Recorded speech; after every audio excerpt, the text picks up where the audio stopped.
آ گئی تو جو لباس اس نے پہنا، جس کٹنگ کا بال اس نے لٹکایا، اللہ اکبر. گزر رہا تھا ابھی اس دورے میں بڑودہ کے اندر. کہاں؟ بڑودہ کا نام سنا ہے نا؟ تو اللہ اکبر، ایک صاحبہ کھڑی، ہم تو محترمہ نہیں کہیں گے بھائی، میڈم کہہ دو کھڑی ہیں. ان کو کچھ دیکھنا ہوتا تو سارے سر کے بال سے انہوں نے نقاب کر رکھا ہے. آئی بات سمجھ میں؟ یعنی ان کے بال پیچھے کے بجائے کدھر لٹکے ہیں. اب نمبر آتا تو پہلے اس کو اٹھا کر کے پھر نمبر پڑھتی تھی بیچاری. میں نے کہا ترا دیکھو، یہ پردے کے مخالف ہیں.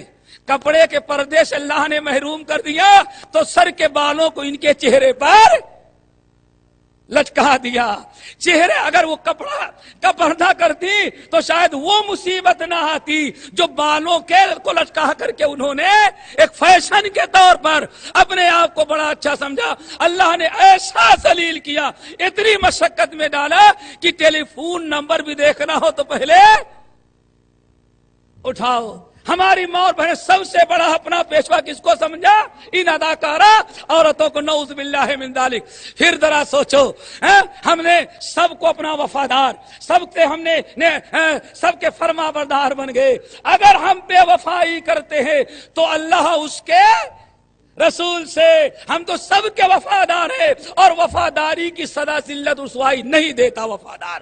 ہم جس کے بے وفا ہیں اللہ اس کے رسول کے، اس نے ہمارے اوپر مسلط کیا ہے. سلط اللہ علیکم ذلہ، اللہ نے تمہارے اوپر ذلت کو مسلط کیا. اب کبھی نہ کہنا ہاں فلاں ملک نے کیا یا حکومت نے کیا یا ہندوؤں نے ہمارے ساتھ زیادتی کری. یہ ذلت رسوائی اللہ کے رسول ارشاد فرماتے ہیں کس نے کیا؟ مسلط اللہ.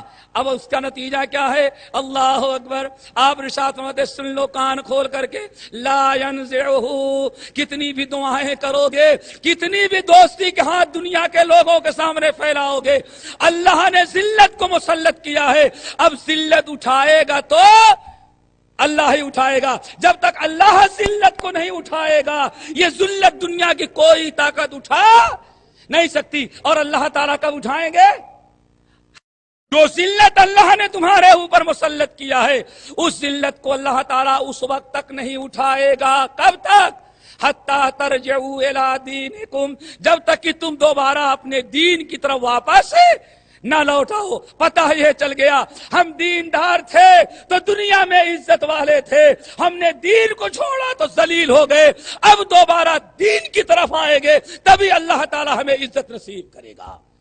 بغیر دین کی طرف لوٹ کر کیا ہے عزت نصیب ہونے والی نہیں ہے. آؤ، اور ہمارے اوپر ذلت کیوں؟ میرے بھائی سارا قصور ہمارا اپنا ہے، غیروں کا نہیں. سب سے بڑے مجرم ہم ہیں. ذلت اور رسوائی کے سبب ہمارے اپنے اعمال ہیں. آؤ ایک دوسری حدیث سناتا ہوں. امام صوبان حضرت صوبان مولا رسول اللہ صلی اللہ علیہ وسلم ہے، ان کی حدیث بڑی مشہور ہے. کہتے ہیں کہ ایک دن نبی علیہ السلام نے ارشاد فرمایا، ابھی تو آپ نے سمجھ لیا ذلت اور رسوائی کیوں مسلط؟ ہم نے دین کو چھوڑ دیا، اور دین کو چھوڑا تو سود سے ہم سودی کاروبار لین دین والے ہو گئے. ہم دنیا میں مشغول ہو گئے تو دین کے لیے آخرت کے لیے ٹائم نہ رہ گیا. اللہ اکبر. اب آؤ دوسرا سبب ذرا سن لو. حضرت صوبان مولا رسول اللہ صلی اللہ علیہ وسلم ارشاد فرماتے ہیں یوشک ان تداعی علیکم الامم کما تداعی العقلۃ الی قصتها. اس حدیث کو بھی ذرا غور سے سنو اور پتہ چل جائے کہ ہماری حالت زار کیوں ہے، ہم دنیا میں ذلیل اور خوار کیوں ہیں، اور اس کا علاج کیا ہمارے پاس ہے. نبی علیہ السلام کی حدیث سنو. آپ ارشاد فرماتے ہیں یوشک ان تداعی علیکم الامم کما تداعی العقلۃ الی قصتها.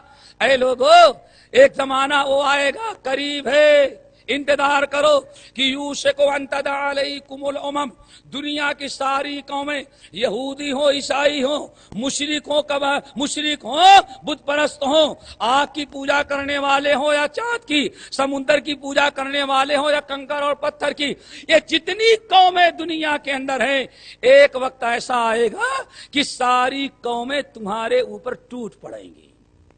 یوشکو